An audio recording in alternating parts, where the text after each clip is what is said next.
et dans Europe 1 13h, cette information qui concerne beaucoup d'auditeurs d'Europe 1. Le gouvernement écarte l'idée d'un examen médical pour les seniors. Clément Beaune, le ministre des Transports, chez nos confrères de Sud Radio, le dit clairement. Il refuse qu'il y ait une date de péremption pour le permis des plus de 70 ans. Mathieu Prieur, comment est accueillie cette annonce ? Eh bien Céline, il y a débat. Du côté des associations des usagers de la route, comme 40 millions d'automobilistes, on approuve l'annonce du ministre des Transports Clément Beaune. En revanche, du côté de ceux qui défendent les victimes de la route, là on continue de dénoncer une inaction gouvernementale. C'est le cas de Pauline Desrouledes, joueuse de tennis handisport française, victime d'un conducteur âgé en 2018. Elle a été amputée d'une jambe.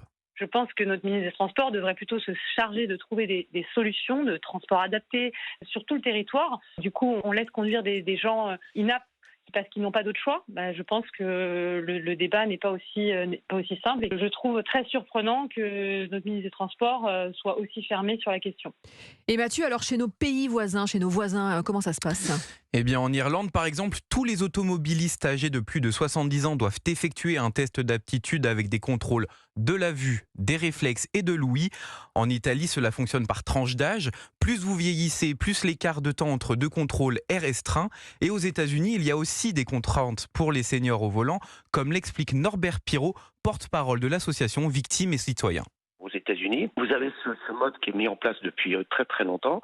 Et les gens passent devant le médecin. Ils ont, à la suite de la visite médicale, un contrôle visuel, réflexe, etc. Et ensuite, on leur donne leur permis qui prouve qu'ils ont bien eu leur visite médicale et ils peuvent rouler sans aucun problème. Et pour rappel, Céline, les plus de 75 ans sont moins impliqués dans des accidents mortels que les autres tranches d'âge. Mais lorsqu'ils le sont, ils en portent très souvent la responsabilité. Merci Mathieu Prieur du service Société d'Europe.